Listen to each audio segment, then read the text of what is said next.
மனசுடைஞ்சு போய் இதுக்கப்புறம் வந்து அப்பா அது நடக்காதுப்பா அப்படின்னு சொல்லிடுவாங்கல்ல, அந்த மாதிரி தான் சிறகடிக்க ஆசையில் ரோகிணி மாட்ட போகிறாங்க அப்படின்னு முன்னாடிலாம் நம்ம சொன்னோம் அப்படின்னா வந்து மாட்டுறதுக்கான வாய்ப்பு இருக்குன்னு நம்ம சொன்னாலோ, இல்லை வந்து நீங்கள் விஜய் டிவி ப்ரோமோலே வந்து பரபரப்பான திருப்பம், அதிரடியான திருப்பம், ரோகிணியின் குட்டு வெளிப்படுமா அப்படின்லாம் வந்து கேட்கும்பொழுது கமெண்ட்டையே எல்லாம் கை தட்டிட்டு இருந்தாங்க. இப்போ எல்லாருமே என்ன பண்ணிட்டாங்க அப்படின்னா, அதெல்லாம் ஒன்றும் நடக்காது, சும்மா ஏமாத்தாதீங்க அப்படிங்கிற நிலைமைக்கு வந்துட்டாங்க.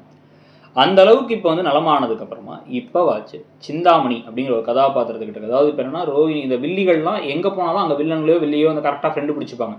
அதே மாதிரி தான் இந்த சிட்டிக்கிட்ட அவங்க ஃப்ரெண்ட் ஆனது, அதுக்கப்புறம் வந்து பார்த்தீங்க அப்படின்னா வந்து இப்போ இந்த சிந்தாமணிகிட்ட ஃப்ரெண்ட் ஆனதுன்னு பல விஷயங்களை வந்து செஞ்சுக்கிட்டு இருக்காங்க ரோகிணி. இதே மாதிரி தான் பாரதி கண்ணம்மான்னு ஒரு சீரியலில் வெண்பான்னு ஒரு கேரக்டர் இருப்பாங்க.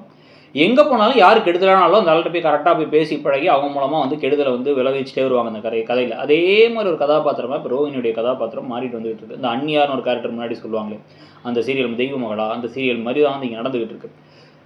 இந்த விஷயத்தில் இப்போ அடுத்து வந்து நடக்கக்கூடிய விஷயமா இருக்கிறது, இப்போ சிந்தாமணி தான் இந்த பூக்கடை பிஸ்னஸுக்கெலாம் மொத்தமாக ஆப்பு வச்சது. அவங்க அம்மாவுடைய பூக்கடை பிஸ்னஸ், கரும்பு பிஸ்னஸ், அதுக்கப்புறம் வந்து மீனாவோட வண்டியை தூக்குனது எல்லாத்தையும் செஞ்சதுனால இதுக்கு எனக்கு ஆதாரமே இருக்குது, நீங்கள் சொல்லி தான் செஞ்சாங்கங்கிறது. உங்கள் மேலே நான் கேஸ் போட்டேன்னா உங்களை தூக்கி உள்ளே வச்சுருவாங்க. ப்ளஸ் மொத்தமாக உங்களை நான் காலி பண்ணுற மாதிரி வந்து இறங்கி அடிக்க ஆரம்பிச்சிருவோம் அப்படின்னு முத்து பேசிகிட்டு இருக்கும்போது நீ என்ன வேணாம் பண்ணிக்கோ, ஆனால் நான் பண்ணுறதுலாம் வந்து வெளியே இருந்து பண்ணுறேன், எனக்கு தொழில் போட்டி இருக்குது.